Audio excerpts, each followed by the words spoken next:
members of the University Administrative Council, members of the University Academic Council, and Research Extension Council, all faculty members, all our students, all our staff. Happy Third National Engineering University. Batiin nyo nga yung katabi nyo. Happy National Engineering University Anniversary.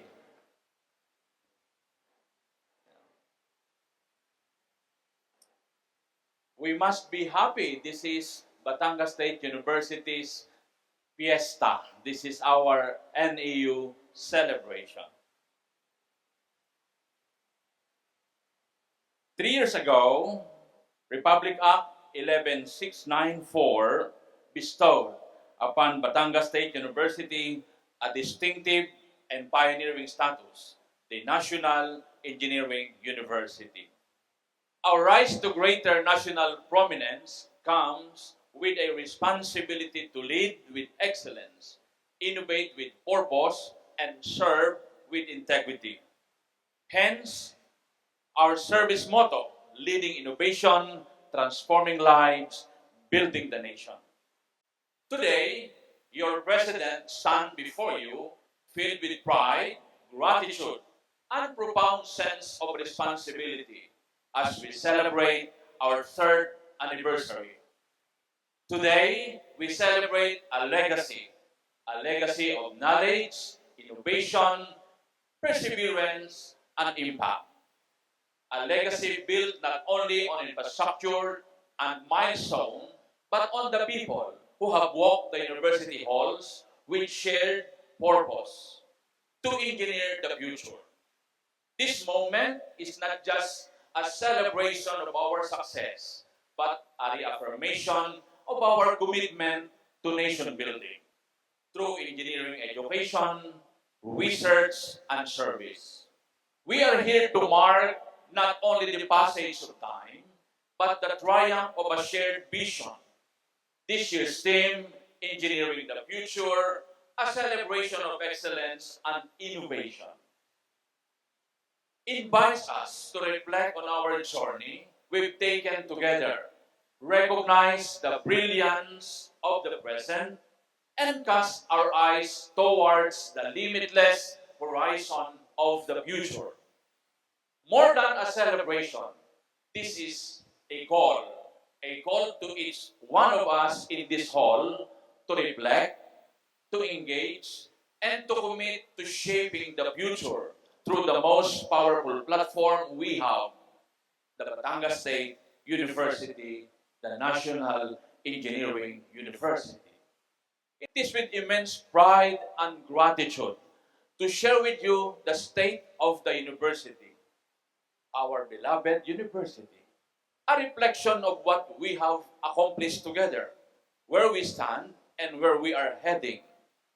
But first, before I go on to the details of what we have accomplished during the last 3 years, let's honor the past that inspire all of us here today. Honoring the past, from humble beginning to national relevance, Batangas State University began as an ordinary engineering and technology college, modest in resources, but rich in ambition and purpose. Through every challenge, we stayed true to our mission to build an institution, not just of technical competence, but of national relevance. Through decades, with tireless dedication from our leaders, faculty and staff, students, and alumni, we transformed into what we are today, the National Engineering University, recognized for excellence, innovation, and service. Today, we stand as a testament to what the university has achieved because we dare to dream bigger, reach bigger, and serve more deeply. The journey was not easy. The transformation did not happen overnight. It was built on years of hard work, bold leadership, a commitment to quality education, and the courage to embrace the change. From our early classrooms of today's cutting-edge laboratory and learning spaces, from technology programs to a wide array of program offerings, every step forward has been fueled by a shared belief that together we can engineer the future. Through the years, the university has stood as a beacon of engineering excellence. From humble beginnings to a center of national importance, this institution has remained unwavering in its mission to develop engineers and other professionals who are not only technically skilled but ethically grounded, socially conscious, and globally competitive. Our alumni have designed bridges, transformed industries, served the government with passion, and lead the communities not just with intellect but with integrity. Their achievements are proof of the power of strong educational foundation. Needless to say, they inspire those who now follow in their footsteps. This reminds us greatness is not an accident, it is engineered, it is worked for. With courage, precision, and relentless pursuit of excellence and innovation, embracing the present, serving the nation through excellence and innovation. Before I endeavor to share with you some details of our accomplishments and achievements in the past 3 years, let me show you at a glance how we embrace the present. As a community of educators, researchers, and learners, we are uniquely positioned to serve the nation well. Today, we proudly serve the nation not only by producing competent engineers and equally relevant professionals in other fields, but by being a hub of ideas, research, and transformation. We continue to engineer the future through academic excellence, consistently producing top-performing graduates, maintaining program accreditations, and pioneering innovative teaching methods. We lead in research and technology advancement, with faculty and students contributing to solutions in renewable energy, smart infrastructure, sustainable design, and digital innovation, many of which have received national and international recognition. We serve our communities through meaningful extension programs, bringing appropriate technologies and engineering solutions to rural and underserved areas. We expand infrastructure with modern buildings, laboratory, research centers, and student facilities that create an environment of discovery, collaboration, and innovation, as well as inspire creativity. Our classrooms are vibrant spaces where theory meets real-world challenges. Our laboratories are launchpads for ideas that could power the next generation of clean energy, smart infrastructure, advanced robotics, and health technologies. We extend our global reach through internationalization, forming academic partnerships, sending and welcoming exchange students, and fostering cross-border research collaboration.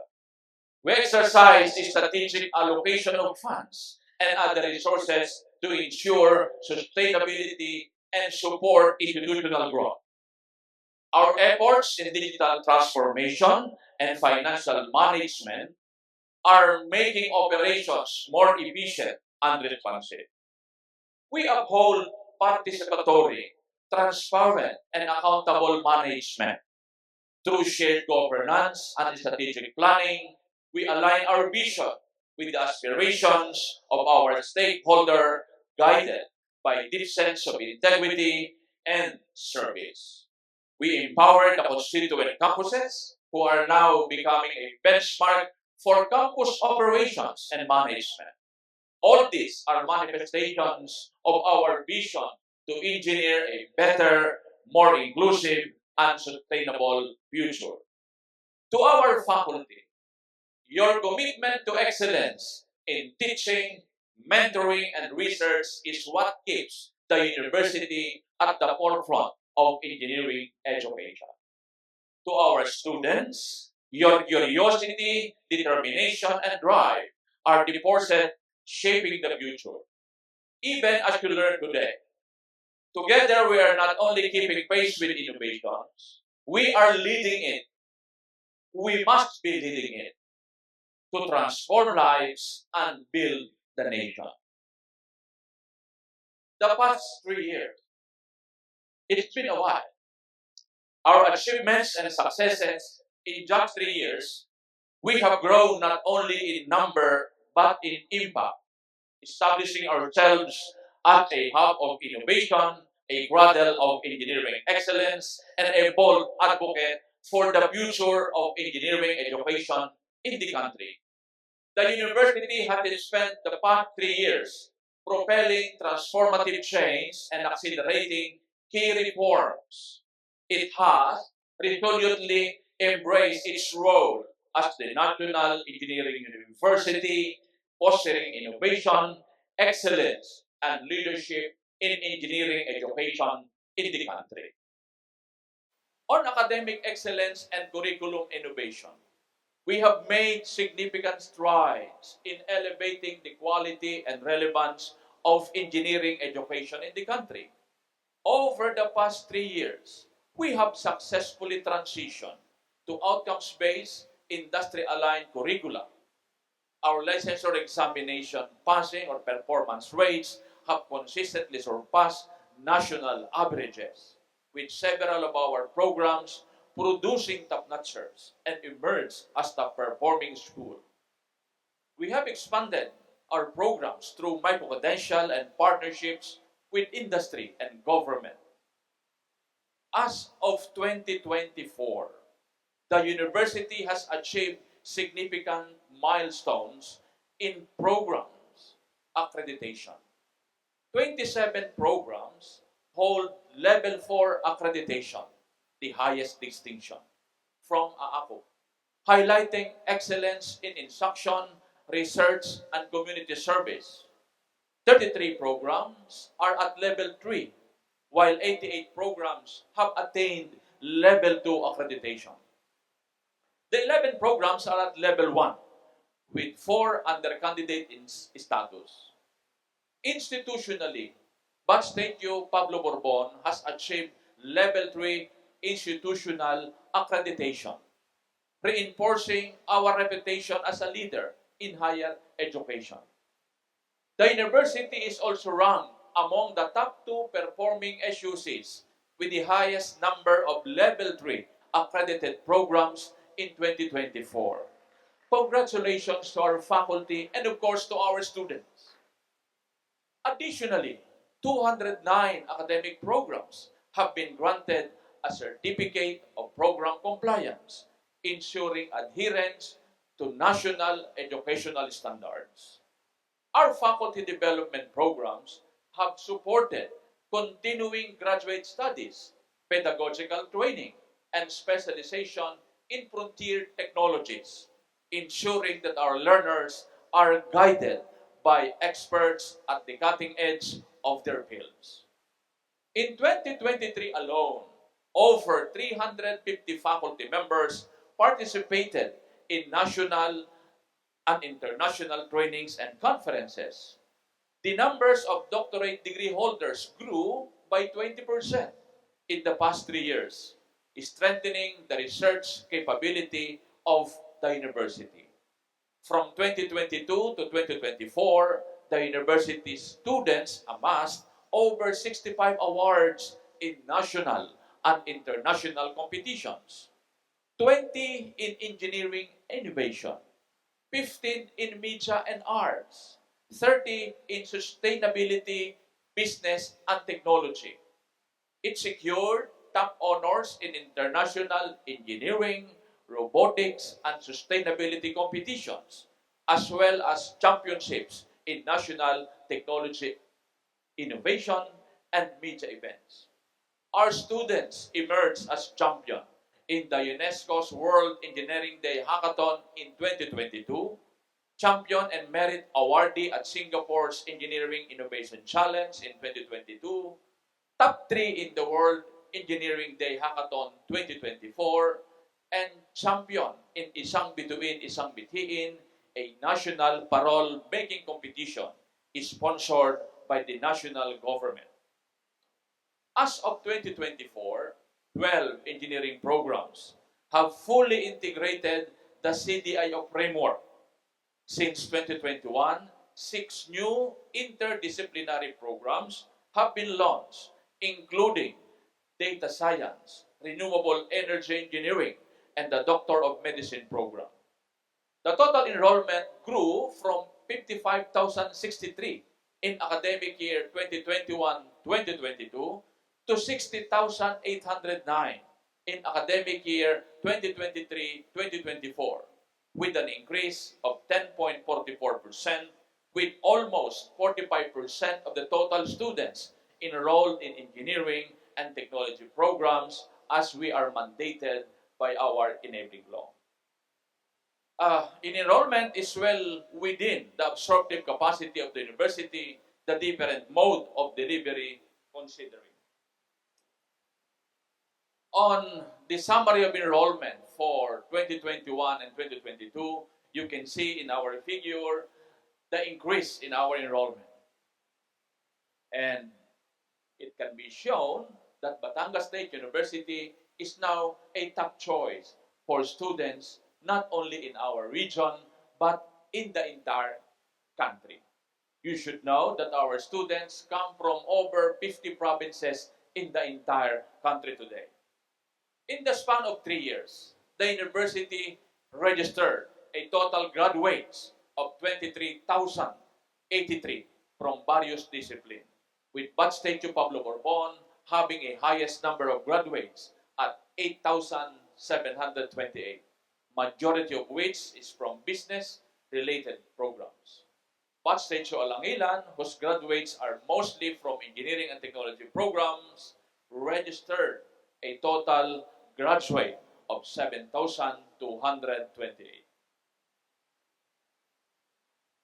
So, in the figure, you can see our statistics.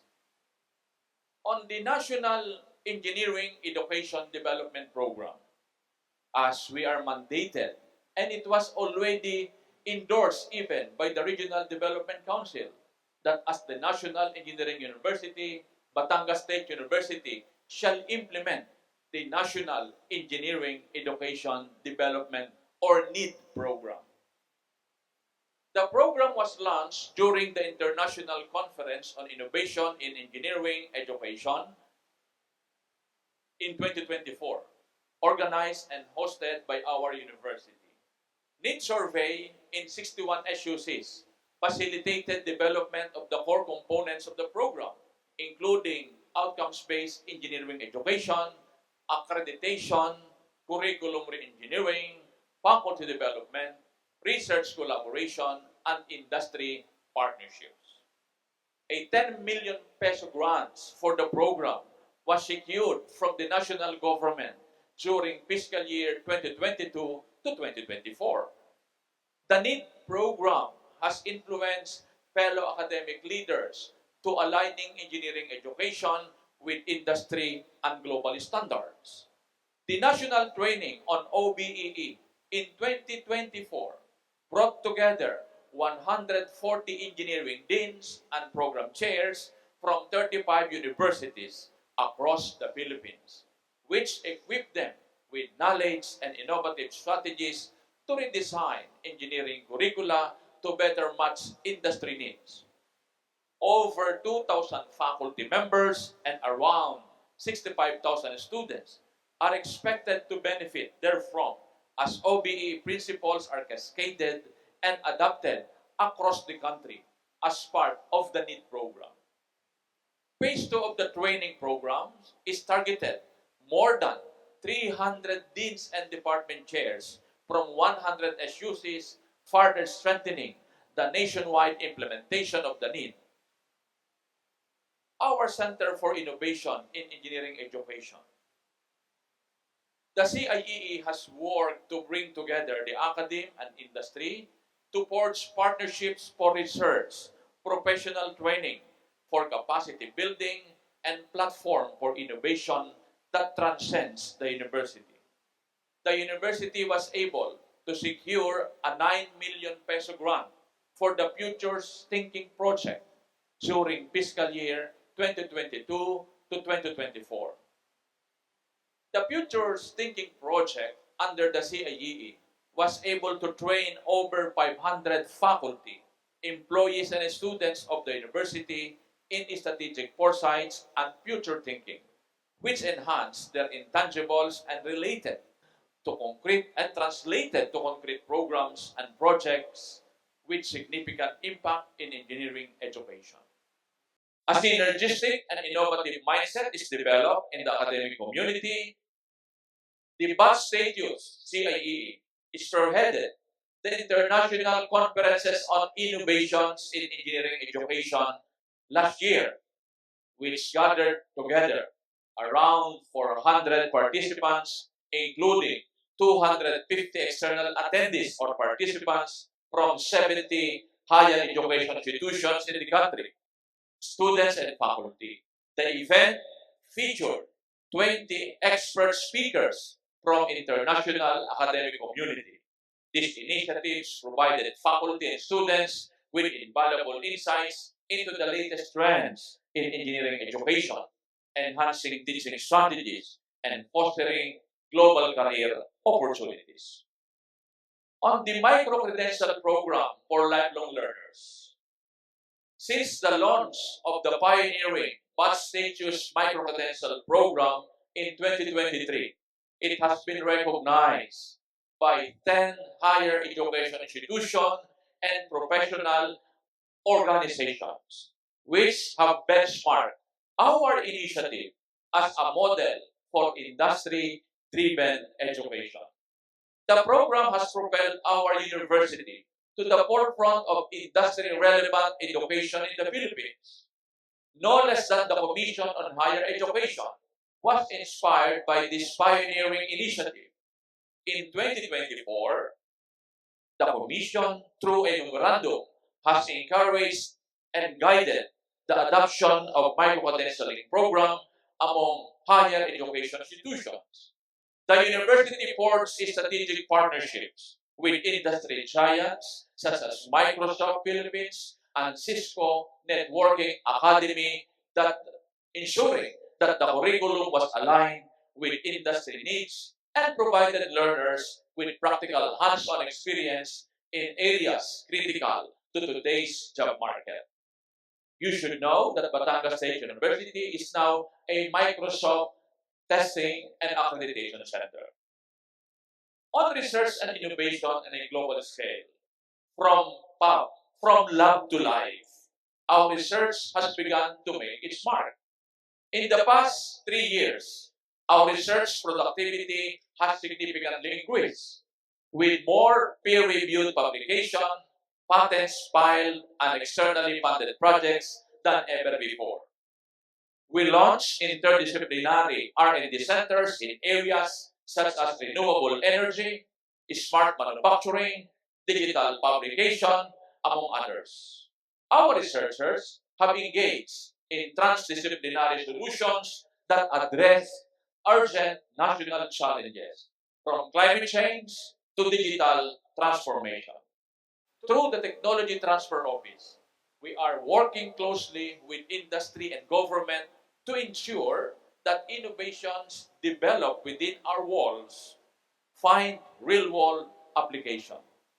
From 2022 to 2024, the university has invested significantly in research, funding 171 research projects through various sources, including supplemental budget, General Appropriations Act, and even external funding. The total research projects budget of 138.9 million pesos reflects the university's commitment to advancing research-driven solutions across multiple disciplines. This funding has supported both completed and ongoing projects that contributed to technological advancement and community development. From 2022 to 2024, the university successfully completed 103 research projects, including 67 funded through the Supplemental Budget and General Appropriations Act, and supported by external funding. A total of 260 research studies have been published in Refereed and Scopus and/or Web of Science index journals, underscoring the university's dedication to academic excellence and global knowledge contribution. At the same time, 231 research studies were presented at the international, national, regional, and local conferences, demonstrating the university's dedication to fostering innovation, knowledge exchange, and disseminations, and thought leadership. The university has received awards at international, national, and regional levels from 2022 to 2024. Notable achievements include 90th Most Innovative University in the World in WURI 2023, the Presidential Recognition for Innovation and Technology Award, and awarded first prize in the 2024 NAST Talent Search for Young Scientists. The past 3 years were also spent in strengthening research engagement with leading universities and institutions, such as the University of the Philippines, De La Salle University, Kochi University, University of California, Santa Cruz, and Florida Institute of Technology, alongside collaborations with organizations like USAID, SHARCA, and the Australian Centre for International Agricultural Research. It also strengthened its reputation as an innovation leader, having secured 1,273 intellectual property registrations over the last 3 years. This includes copyrights, patents, industrial designs, trademarks, utility models, affirming the university's dedication to research-driven innovation. Notably, Batangas State University received the Platinum Award from the Intellectual Property Office of the Philippines in 2023, and just recently, I think yesterday, for its outstanding contribution to intellectual property development and technology transfer. The university's research centers have played a crucial role in driving innovation and fostering industry collaboration. Under the Science, Technology, Engineering, Environment, and Research Hub, our STEER Hub, six key research centers have led advancement in technopreneurship like Internet of Things, Artificial Intelligence, Business Analytics, Digital Publication, and Geospatial Technologies. Additional centers such as Analytical Research Centers, Food Innovation Center, and Social Innovation Research Center, and Birdie Island Passage Center for Oceanographic and Research Aquatic Life Sciences have made contributions to technical services, food safety, and policy development, and marine biodiversity research. These centers have collaborated with farmer associations, disaster resilience networks, and environmental organizations, further integrating research into grassroots developments and social innovation. On the KIST Park development, the KISS Park, our very own KISS Park at our backyard, has positioned the university at the forefront of academic industry collaboration, aligning seamlessly with national policies aimed at fostering innovation and economic growth. The KISS Park has emerged as a pivotal model for the Department of Science and Technology's KISS Parks initiative. The KISS Park's continued development serves as a key example of how research, industry, and academia can work together. Just last year, the KISS Park was honored with the Presidential Award for Outstanding Development Partners for its contribution to improving the business environment, access to finance, markets, technology and innovation, and management, and labor capacity. No less than the President of the Republic handed over the award to Batangas State University. Currently, our interim facility houses 3 on-site locators, including Vitos Technology Philippines Incorporated, Fusionode Incorporated, and FM Dynamics Incorporated, with ongoing engagements to attract international companies from Australia, the USA, and India. To date, the university has invested a total of 817.75 million pesos in the establishment of our KISS Park, a testament to our commitment to fostering innovation and industry-academe collaboration. This also includes the 300 million support from the Department of Budget and Management secured in 2022 through the strategic representation of your President across key government agencies. Its remarkable impact has led to its official recognition as the priority program of the current administration, prominently featured in the Philippine Development Plan 2023-2028, in underscoring its crucial role in driving national economic and technological advancement. When completed, the KISS Park shall serve as venue for research, startups, spin-offs, involving our students and faculty in collaboration with our industry partners. As you have seen maybe this morning, we have continuing development in our technology parks. Our 3 locators now at the Steer Hub, our interim facility, is targeted to be added of a good number of locators. As you may see, there are some container vans being installed at the KISS Park. While we are constructing some bigger infrastructures, strategically, we already started these container vans constellations so that many startups or even starting companies are inquiring Batangas State University's availability of our space. This space, you may not know, is a special economic zone that provides incentives and attracts more locators to our own facility. That's why the challenge is ours now to accelerate this development. On community engagement and social responsibility, as a state university, our mandate goes beyond instruction and research. We exist to serve. Over the past 3 years, we have developed engineering solutions with communities, including water systems, flood control mechanisms, and low-cost housing prototypes.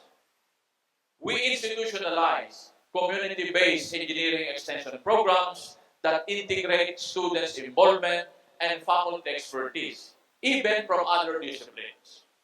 Our university became a critical partner in disaster preparedness and recovery in vulnerable regions. Over the last 3 years, the university implemented 1,431 community engagement projects addressing social, economic, and environmental challenges and aligning with various sustainable development goals. It also facilitated the transfer of 181 technologies to communities and industries, enhancing livelihoods and industry competitiveness, develop marketable innovations.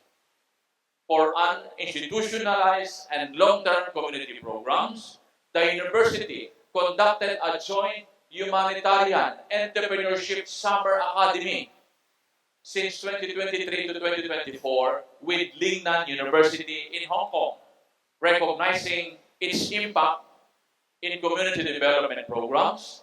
The university was a recipient of the GAPAS Award in 2023 and Good Convergence Initiative in 2024 for impactful community-driven projects including Bangon Batangas Project and Bantay Kalusugan at Nutrition. The university's Learning Express program in partnership with Singapore Polytechnic has benefited 9 communities and welcomed 90 inbound students since 2017, promoting design thinking and cross-cultural collaboration. The Joint Humanitarian Summer and Winter Academy with Lingnan University in Hong Kong has also engaged 8 communities and 20 inbound students, fostering inclusive business concepts and social innovation. On internationalization, expanding global engagement, the university has continuously strengthened its internationalization efforts, fostering global academic collaboration and innovation with 85 international partnerships across Asia, Europe, South America, and Australia. It actively participates in 48 international organizations and has achieved significant recognition in global university rankings, including QS Stars ratings, Times Higher Education Impact Rankings, and the World University Rankings for Innovation. The university institutionalizes internationalization through structured frameworks such as its internationalization manual, global programs, and student exchange initiatives with institutions like University of Technology Malaysia, Singapore Polytechnic, and Lingnan University in Hong Kong. The university's diverse academic community includes 208 international students with the highest concentration of 53.8% in Batch Sergio Alangila. The majority of the students came from China, accounting to 158 thus far, while the university also hosts 24 international faculty, primarily from Malaysia and India, enriching the institution with global perspectives. I hope you are interacting with our foreign faculty. In recent years, we engage foreign lecturers, even in the undergraduate and also in the graduate programs. We envision that our faculty will do works, research of any form with our foreign faculty. Take full advantage of this opportunity. For sustainable internationalization efforts, the university was able to secure external funding from Singapore Polytechnic amounting to nearly 2 million pesos from 2022 to 2024 for the LEX or Learning Express program. The university recorded gross income receipts from tuition and other fees of foreign students of 2.1 million in 2022 to 2023 and 3.9 million from 2024 to 2025. Additional funding sources include a 3,684 euro grant from the French Embassy in the Philippines and Micronesia for international collaboration and a 36,286 euro grant from Erasmus Plus programs. Key Action 2, provided by the European Commission. These financial resources reinforce Batch Sergio's ability to sustain global partnerships and advance its mission of academic excellence. Through the years, the international collaborations have flourished with more students and faculty exchange programs, joint research initiatives, and cross-border academic arrangements. These partnerships have enhanced the university's global reputation and provided students with a broader perspective on their fields of study. On institutional governance and resource stewardship, good governance has been our compass ever since. We embrace transparency, inclusiveness, and accountability as pillars of our administration. In 3 years, we implemented a strategic performance management system and institutional planning aligned with national development goals. Digitalization of key administrative processes has improved efficiency and service delivery.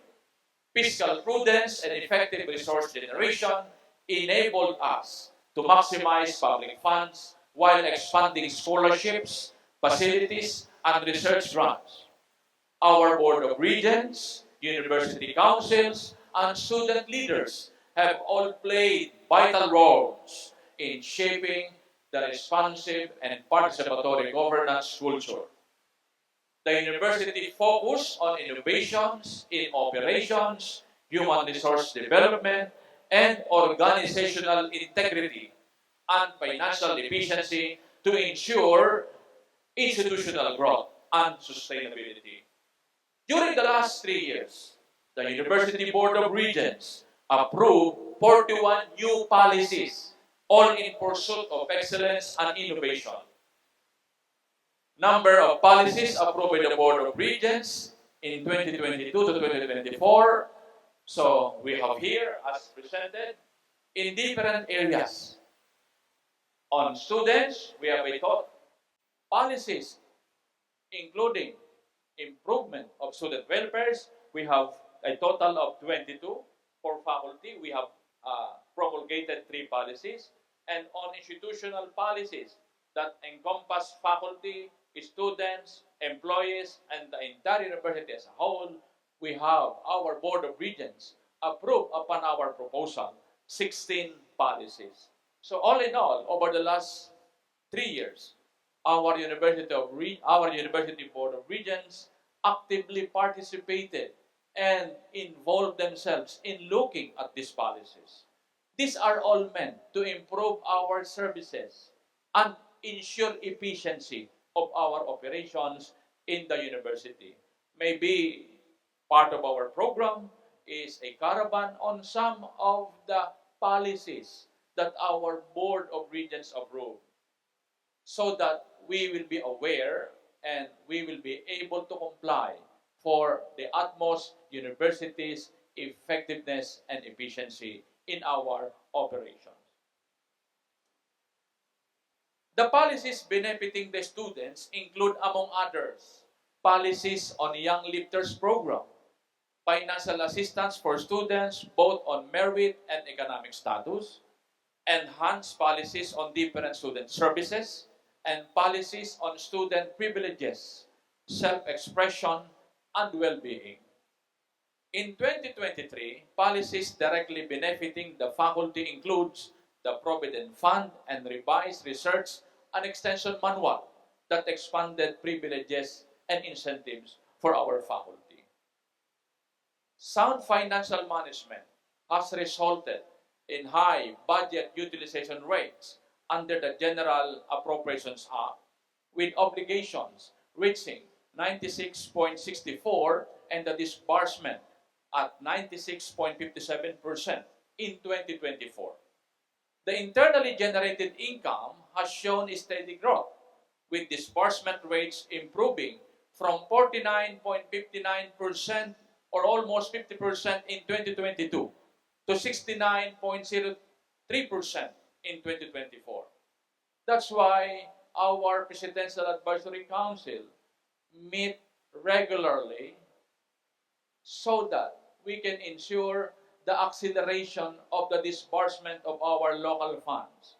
It is included in our quarterly monitoring reports on how we can present the speedily disbursement of our funds, of our budget, so that it can be translated to improve services in the university. The financial performance of the university remains strong, ensuring the financial viability of the university operation, both short-term and long-term. Gross income receipts slightly decreased from 2.2 billion pesos in 2022 to 2 billion pesos in 2024, mainly because of the decrease in the appropriation to capital outlays in DIGAA of 310 million pesos or 32%. Nonetheless, internally generated income from tuition and other fees increased from 965 million peso in fiscal year 2022 to 1.1 billion pesos in 2024 or 14.82% increase. The university's net assets increased from 5.6 billion pesos in 2022 to 7 billion pesos last year, an increase of 1.4 billion pesos or 24.63%. The university's fixed assets increased by 1.8 billion pesos or 58.16% in 3 years, representing our significant investment for the future of our university and demonstrating how prudently we manage our resources.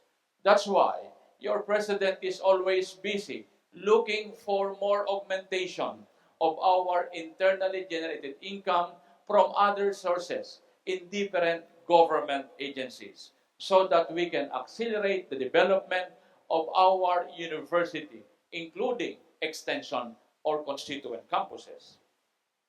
On infrastructure development and digital transformation, our campuses are transforming into a modern, resilient, and inclusive learning ecosystem. Significant investments have been made in infrastructure projects, including state-of-the-art laboratories, smart classrooms, and green campus initiatives. Sustainable practices have been integrated into university operations, reducing institutions' carbon footprint and promoting environmental stewardship as our commitment to sustainable development. A total of 51 infrastructure projects were completed with a total investment of 979.8 million peso in the last 3 years.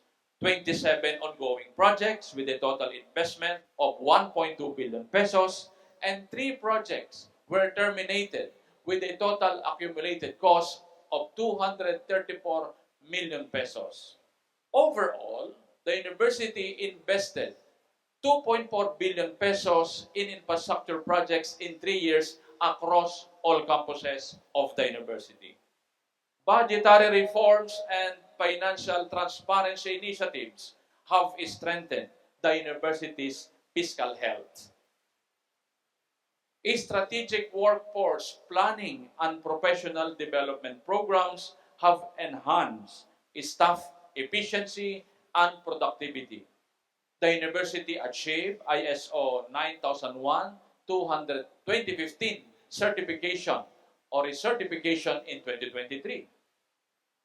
We have done a lot, achieved a lot, but we do not stop here. Let us remember this university was born not out of comfort, but out of challenge. And in every challenge we face, we responded with courage, creativity, and a deep love for our country. As the National Engineering University, we are a national force for innovation and transformation. Our vision forward. As we look ahead, we remain steadfast in our mission to be a national leader in engineering education and innovation with global relevance and strong roots in community service. Our goals for the next 5 years are clear. Strive to elevate the standards of teaching, learning, and scholarship. I think as a national university, we should not forget this very fundamental mandate to really elevate the standards of our teaching and learning and the level of our scholarship. Achieve higher in the global ranking of universities.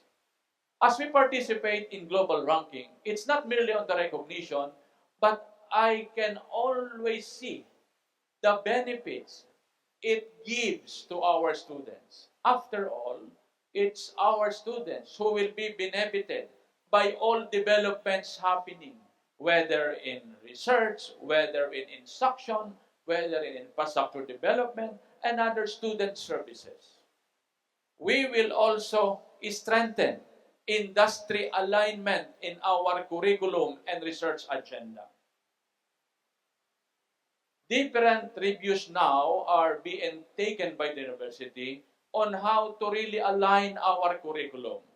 Soon, we will be fully embracing the industry-based learning model, the industry-based curriculum, and we must prepare for that. It is now getting a must as the industries are somehow prompting universities to narrow this gap between what we teach and what they need in their industries. We will expand global linkages for faculty, students, and collaborative research. As we are happy to see a number of our faculty being sent abroad and a number of faculty abroad coming here for exchange faculty program, we committed to do more. That is included in our supplemental budget. And we advise all our constituent campuses to really put in their budget for internationalization. We will enhance our role in national innovation ecosystem and regional development. As a national university, I can only assume that we shall really take the lead role in doing research in engineering, technology, and allied discipline, so that we can help solve the problem, if not the world, by our immediate community at the very least. We shall expand our community engagement, social equity, and inclusive development. Our extension service will be expanded, not only within our villages, but across the country. That is our mandate now. We will be sitting down together and strategize how the knowledge output that we have at Batangas State University be translated to the national communities. We will continuously empower our constituent campuses and strengthen them by way of ensuring the efficiency in operation and management. We will generate more funds for the university and spend it with greater efficiency. We have a big vision for Batangas State University, and I think we have to also work hard. As we dream big, we need to work hard. We need to find even higher scale of resources so that we can implement the vision that we set together for our beloved university. The path forward is ambitious. The future is not simply written. It is something that we need to engineer. It is something that we need to work together. Engineering the future begins with academic excellence. It begins in our classrooms, where concepts take root. It grows in our laboratories, where curiosity becomes discovery. And it thrives when we challenge ourselves and our students to think deeper, work harder, and aim higher. Excellence in teaching and learning is not about perfection. It's about a culture of rigor, of integrity, and persistence. When we hold ourselves to high standards, we empower future engineers and professionals to do the same and to carry the standards into every project, every company, and every community they touch. We need curricula that are bold. We need projects that reach beyond the classroom. We need to develop the curricula that are adaptive, forward-thinking, and hands-on. That's why in recent days, we have approved the revision of our curricula. And we will not stop there. We shall continue adapt our curricula to what the industry or the community demands. It means exposing students to real-world problems early and often. It means embracing interdisciplinary learning, creative problem solving, and entrepreneurship. We need to connect engineering and other disciplines with ethics, with community, and with purpose. Because the world doesn't just need more engineers and other professionals. It needs professionals who care. It means cultivating not just skilled engineers and professionals, but responsible, innovative, and mission-driven leaders. That is the expectation of the state to a national university like what we are. Today's challenges, from climate change to cybersecurity, from sustainable infrastructure to health technology, demand new approaches. Our teaching must evolve as rapidly as the world we live in.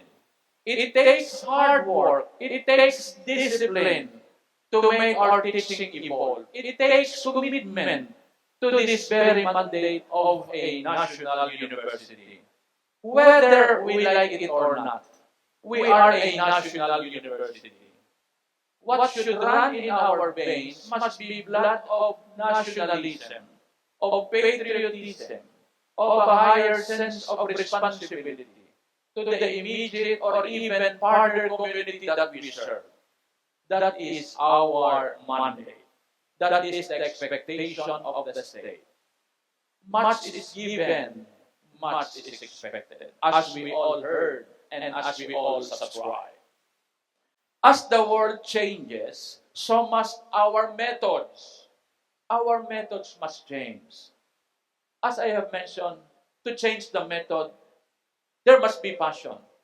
There must be hard work. There must be discipline. And there must be purpose. Engineering education today must be dynamic, experiential, and deeply connected to the challenges of our time.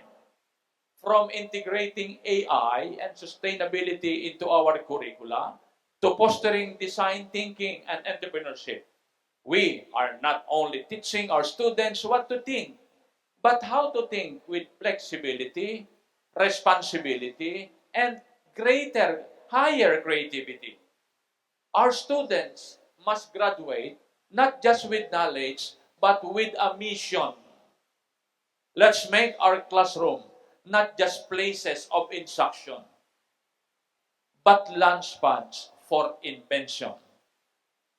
To engineer the future, we must continue to innovate how we teach, so our graduates can innovate how they solve. Engineering the future through leadership in research and technology advancement. To engineer the future also means leading it. We must not be at the back. We must be in front. And if we stay in front or aim to be at the front, we must walk extra mile. We must work harder. We must strive further. Through cutting-edge research, breakthrough technology, and fearless exploration of the unknown. So, incumbent also upon us, as we think deeper, as we inquire deeper, we will also provide that ecosystem.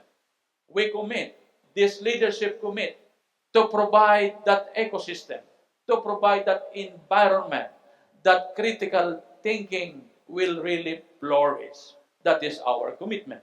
That's why the leadership, the university, management does not stop in thinking and meeting almost every day so that we can accelerate the establishment of this development ecosystem for our students and faculty.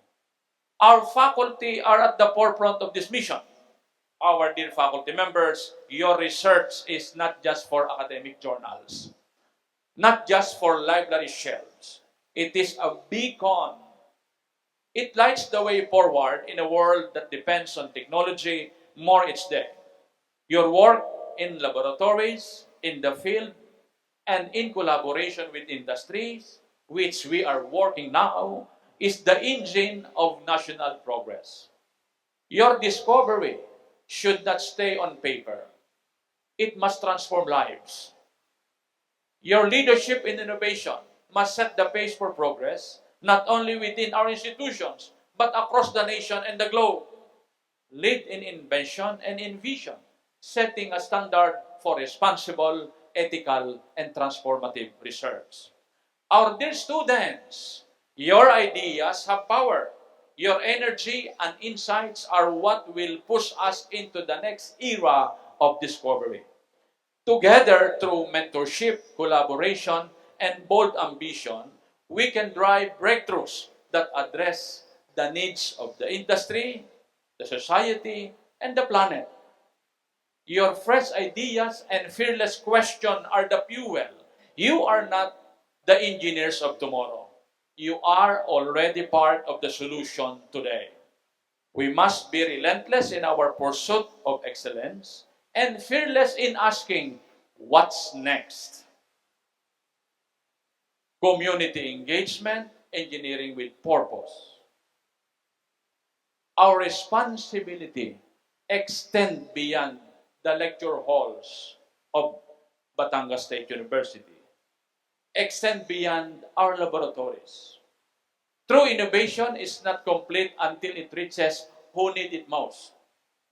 As we require our students or even faculty to develop something, our prime focus now should be on how this developed idea, prototype, can be translated to whatever solution of the community's problem. Our mission must extend beyond university gates. We engineer not only for the future, but for people. And so, we must continue to grow our engagement with communities, with underserved regions, with schools, with industry, and even policymakers. As many universities are coming now to Batangas State University, they really look up at Batangas State University and try to see how we do things here. I think we should be more responsible. We should be more caring. We should be more humble in taking their regard. And we should be more disciplined to do more so that we can live up to the expectation of the state. Our knowledge is most powerful when it is shared, when it is when it solves real problems, and when it uplifts every part of society. Through outreach, partnerships, and socially conscious design, we can ensure our impact is inclusive, sustainable, and human-centered. So today, my dear Batangas State University family, I ask each of you, what future do you want to help build? What future do you want to help create? And what will you do starting now to form it, to engineer it? Let us commit to a culture of curiosity, excellence, and impact. Let us uplift one another in this journey.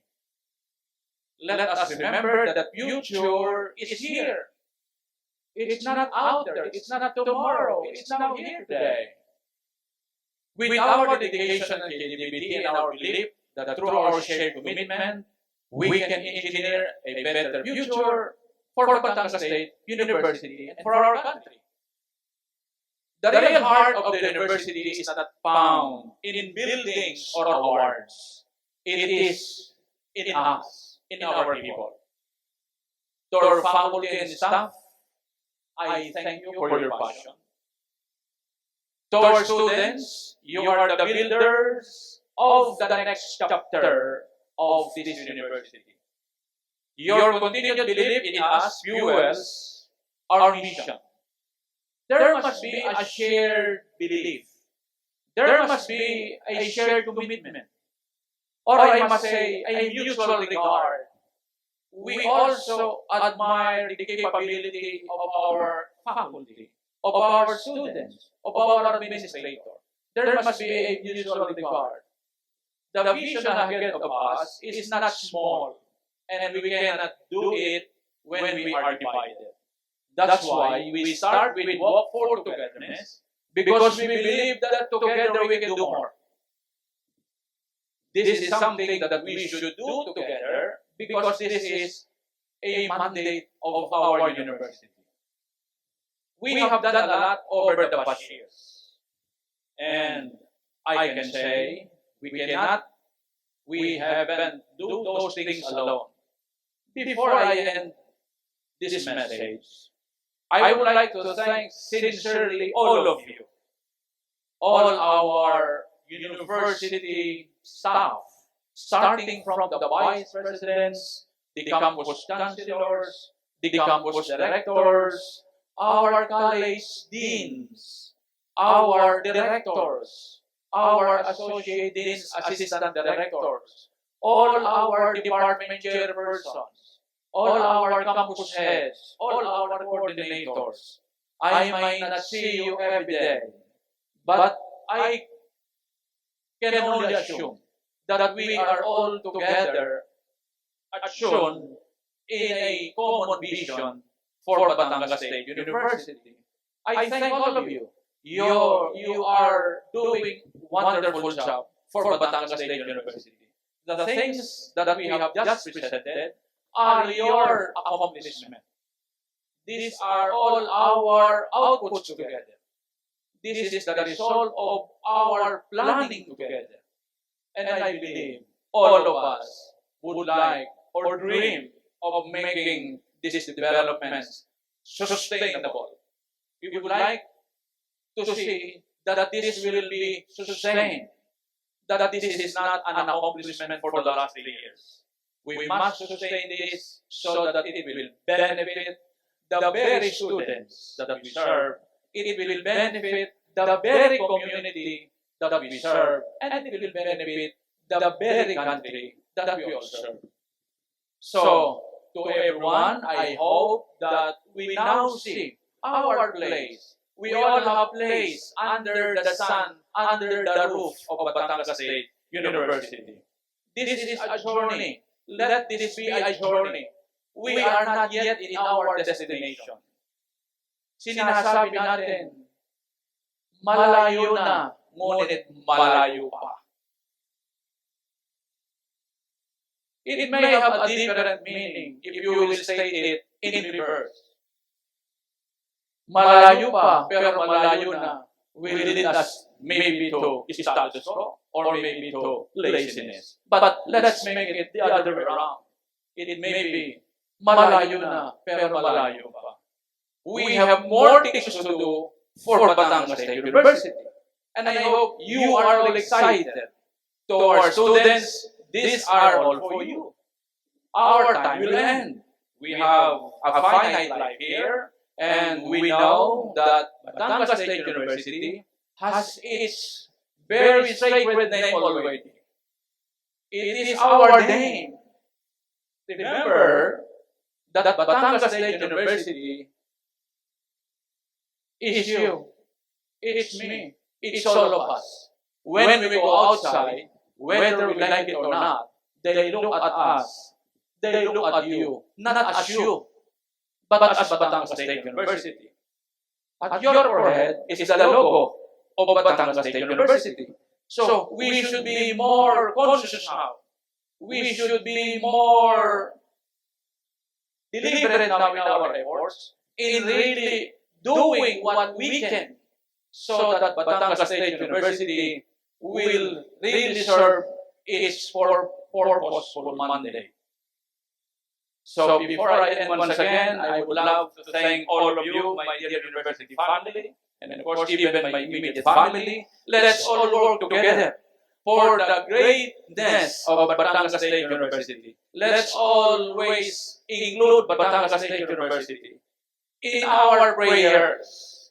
Include your university officials, our faculty, our students, so that together we can do more.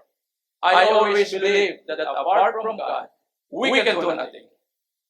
Let us work together for Batangas State University.